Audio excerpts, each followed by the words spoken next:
مارمون مریض شده، کجا ببریمش؟ کدوم دامپزشک تو تهران تو حوزه اگزاتیک فعالیت میکنه؟ بهترینشون کجاست؟ سلام، من آیدینم. اگه به دنیای مارها علاقه داری چنل منو دنبال کن. خب همونجوری که میدونید با زیاد شدن پت ها توی ایران یه خیلی دامپزشکی توی ایران افتتاح شده. تقریبا تو هر خیابونی بری میتونی یه دونه دامپزشکی پیدا کنی، ولی همشون خوبن یا اینکه اصلا همشون مار ویزیت میکنن یا خزنده ویزیت میکنن. بهترینشونو ما میخوایم امروز با هم بررسی کنیم. اینو بگم خیلی دکترهای خوب خزندگان هستن تو ایران، ولی انتخاب کردن بینشون سخته. پشت هر کدوم یه سری حرفا هست، همیشه یه سری افراد میان ازشون حمایت میکنن، یه سری ها بد میگن راجبشون، ولی خب شما باید ببینید که کدومو میخواید قبول کنید. امروز میخوایم راجب یکی از بهترین هایی که خودم پیشش رفتم برای مارهام صحبت کنیم، جناب دکتر نیما پویان. چند تا فاکتور هست برای اینکه شما بتونید تشخیص بدید که یه دامپزشک خوبیه یا نه.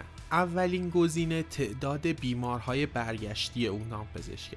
یعنی چی؟ یعنی که مثلا شما یه کیسی داشتی، بردی پیش این دامپزشک، خوب عمل کرده و حالا اگه برای همون کیس یا اگه یه کیس دیگه ای داری مشکلی پیش بیاد، دوباره پیش همون دامپزشک میبری یا نه. این خیلی فاکتور مهمیه.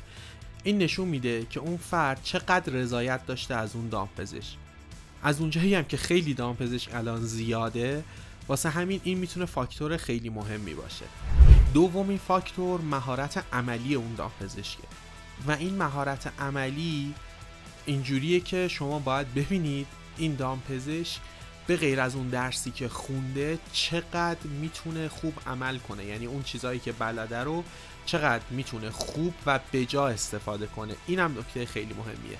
فاکتور سوم تجربه است. تجربه خیلی توی دامپزشکی اهمیت داره، چون وقتی شما خودت مریض میشی میری دکتر، زبون داری و حرف میزنی، به دکتر میگی اینجام درد میکنه، حالم اینجوریه و دکتر تشخیص میده و تشخیصش راحت تره.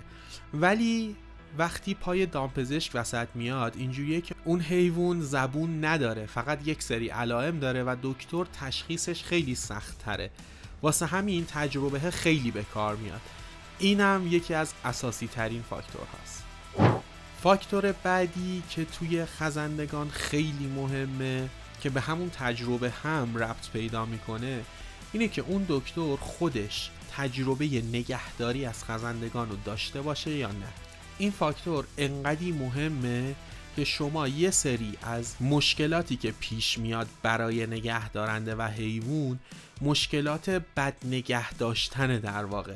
یعنی مثلا یه سری مشکلات هست که مشکل نیست، خیلی سخت دارم توضیح میدم ولی اینجوریه. مثلا من یه جا رو یه اشتباهی میکنم و یه سری مار علائم از خودش نشون میده و اونو اگه یه اصلاح کوچیک من تو رفتار خودم انجام بدم، اون مشکل اون مار حل میشه و اینو فقط کسی که خودش نگه دارنده است میتونه تشخیص بده. پس اینکه نگه دارنده باشه خیلی فاکتور مهمیه.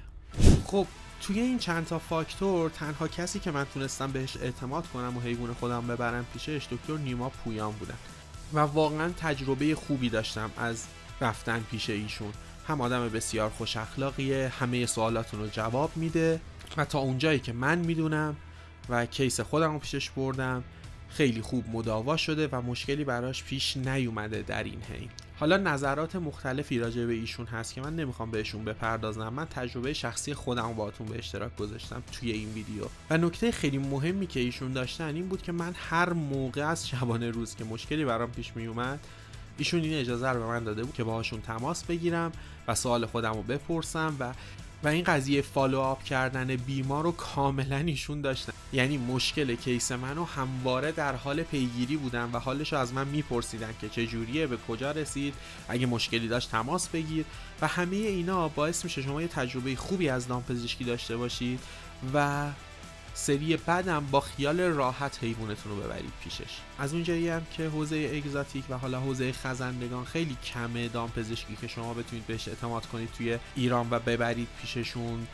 من دکتر پویان رو خیلی به شما پیشنهاد میکنم. این ویدیو هم واسه این گرفتم که خیلی سوال کرده بودن که من دامپزشک پیش کی ببرم و من گفتم که این ویدیو رو بگیرم و بگم اگه توی تهران هستید ایشون یکی از بهترین ها توی این زمین است. و امیدوارم بهتون کمک شده باشه. ویدیو امروز یه مهمونم داشت، اگه متوجه شده باشید اینجا وایساده، اینجا نشسته، این خانوم خوشگل.